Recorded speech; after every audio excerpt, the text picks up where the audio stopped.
यहाँ पर एक आम और अफसोसनाक खबर शामिल करते हैं। वजीराबाद से हवा की बेटी पर तशद्दुद अमला तमाशाई बना रहा। मुआसरी सर्टिफिकेट के असूल के लिए म्यूनसिपल कमेटी ऑफिस में आने वाली खातून और साथ आई वालदा को बासर मुलजमान ने तशद्दुद का निशाना बना दिया। मल्ला लालाजार कॉलोनी की रिहायशी रुखसाना कौसर दुख्तर इफ्तिखार हुसैन ने पुलिस थाना सिटी में गुजारी गई दरख्वास्त में बताया, 19 साल में शादी न हो गए भाई। उन्होंने मेरे नाल बड़ी ज्यादती, बड़ी मेरे नाल बड़ा ही तशद्दुद होया है। मेरे बच्चे ने मेरे को खोल इन्होंने मैं तलाक देती, उन्हें मैं उदों भी मार के कढ़िया ही करूँ जो कढ़िया करूँ। तो हुण भी 3 मेरे बच्चे ने खोल ने, एक मेरे कोल है। मैं अपने अम्मी अबू के घर रहनी हाँ, रोजाना बिला नागा फोन करते हैं, धमकी लाते हैं हर किस्म के, कभी कतल कराने की, कभी मेरे को बच्चा खोन की। मेरे नाल बहुत ज्यादती हो रही है, बड़ी सहज ज्यादती मेरे नाल करते हैं। मैं बहुत इस टाइम मुसीबत हाँ, मेरे नाल कोई भी नहीं है इस टाइम मेरे नाल, मतलब कि मेरे सिर्फ एक मेरी माँ का सहारा है, किसी और का नहीं।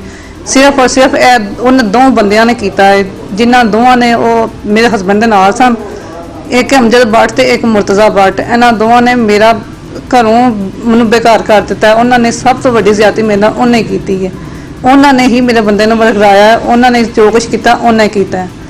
उन्होंने ही आके मेरा बंदा बाहरों आया, 4 दिन मेरा बिल्कुल ठीक रहा है, 5वें दिन उन्होंने घर गया है तो उन्होंने मतलब कि सिस्टम शुरू कर दिता है। इन्हें आके मैंने इन्ना मारिया, मैं थाने बंबा वाले भी रिपोर्ट करवाई है।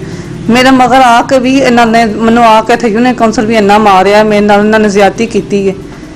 लिहाजा मैनू मेरे बच्चे मिला देन, मैनू मेरे बच्चे लभ जान, मेरे बच्चों का खर्चा जो कानूनी है वो मिल जाए तो बड़ी मेहरबानी है।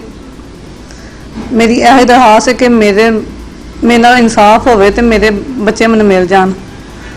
मैं हुण अखीर आके कानून का सहारा लिया है। मैं इत्थे दरखास्त भी दी है, इत्थे भी केस भी किया है, लेकिन मेरे नाल कोई किसी किस्म की कोई इंसाफ नहीं पे आउंदा है कि मेरे नाल उन्हें जदों भी इत्थे आंदा है उन्हें आके तशद्दुद ही करता है, मारदा कुटदा ही है, बच्चों नूं ना मिलन दिंदा ना को फोन।